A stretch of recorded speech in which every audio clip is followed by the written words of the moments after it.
My name's Tom Sullivan. I worked for Controlled Demolition Incorporated, CDI, the top-rated explosives demolition firm in the world, owned by the Loiseau family during the years surrounding 9/11. And I worked for them as an explosives loader for 2.5 years. As an explosives loader, my job was to place explosives in the buildings to prepare them for demolition. I was licensed while in New York by the New York Fire Department to handle explosives. And I worked on major projects such as Seattle Kingdom, the Three River Stadium, Philadelphia Naval Hospital, and Keyspan gas holders in New York, among others. I currently live on the East Coast. Isn't it true that anybody can implode a building straight down just by placing a bunch of explosives around?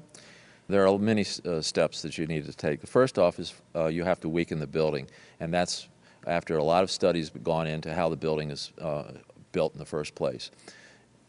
To weaken the building, that means the staircase, all the staircases have to be cut at intervals. The firewalls have to be removed. The elevator shafts have to be cut and the rails cut, as well as the cars themselves removed.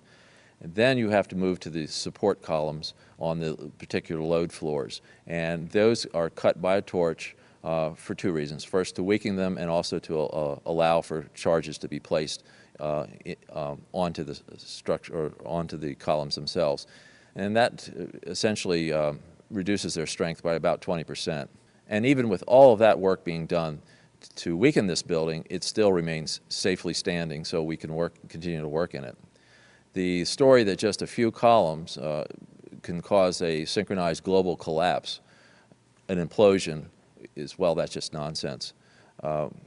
After the prepping work has been done, then it's time to load the building. And in the case of a steel frame building, that means we load them with RDX cutting charges, which are loaded with individual delays, sometimes as many as 2 to 3 different delays on a given floor. So you have to understand the work is complex and precise and requires years of experience. We were told by the NIST report that fire caused one column to fail, and from that point we had a global collapse of the building in a classic implosion. I don't see how this could actually happen in real life. When we load a building, we have to have all the support columns on a given load floor fail at the same time, within milliseconds of one another, and therefore the entire building comes down in a synchronized implosion. So I think this notion of a one column failure causing an entire building to implode in a synchronized fashion is just nonsense. Looking at the building, it wouldn't be a problem once you gained access to the elevator shafts. Then a team of loading experts would have access to all the core columns and beams. The rest could be accomplished at that point by just the right kind of explosives for the job at hand. The choices are many out there. Well, I've worked on buildings, steel frame buildings, where essentially you load only the bottom third of the building, and that causes the building to implode. Yes, we have loaded buildings in that fashion, where just the core support columns are loaded, and we don't necessarily have to load the outside perimeter columns to have this building come down successfully. With steel frame buildings, you don't have to load all the floors to have a successful implosion. Only the bottom third of the building needs to be loaded to have a successful implosion. For instance, I worked on a building in Hartford, Connecticut, the CNG building, where we did just that. You wouldn't need miles and miles of det cord. You could have used wireless remote detonators, and they have been available for years. You need to only look at an action movie to see them in use, and of course the military has them as well.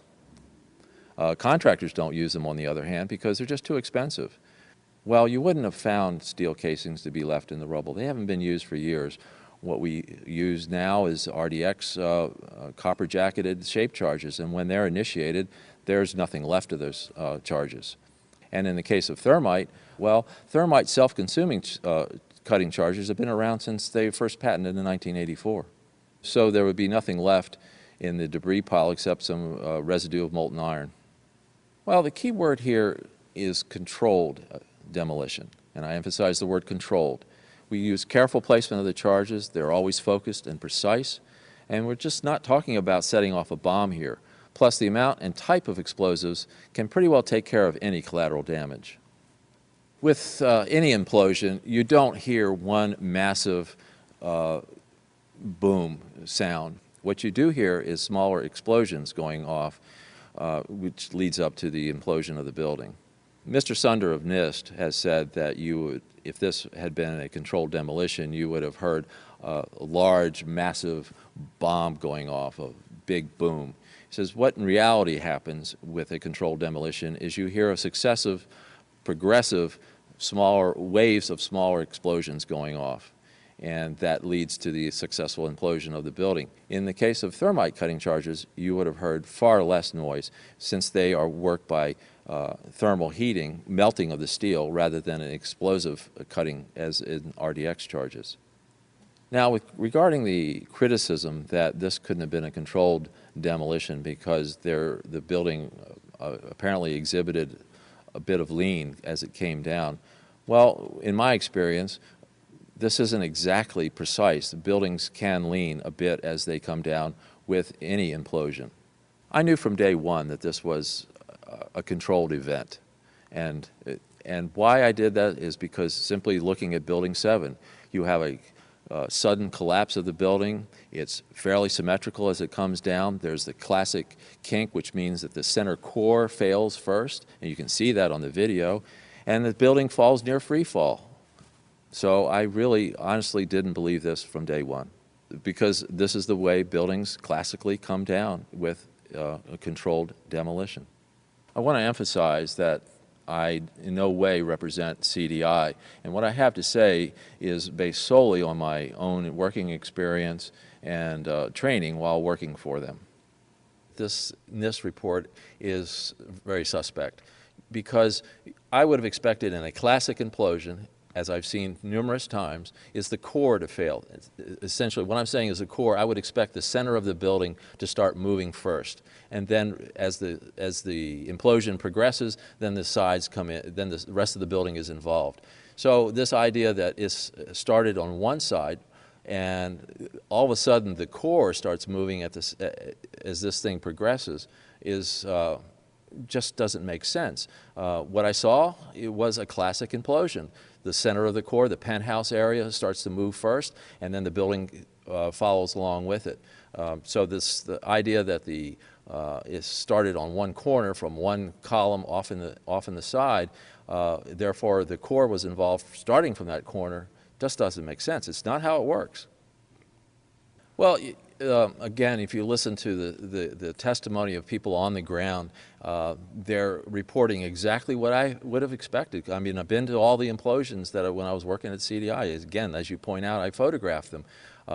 And what you hear is waves of explosions going off, not one massive big boom, but you hear boom, boom, boom, boom, boom. Go back and listen to the tapes of the police officers and people on the ground and the firemen as well. They're reporting exactly what I would expect. You're hearing boom, boom, boom, boom, boom as these different floors start to fail. So again, what I'm hearing from what people were there is exactly what I would have expected. You don't break glass. So collateral damage, windows breaking for blocks around, that kind of thing, it just doesn't happen if it's a controlled demolition.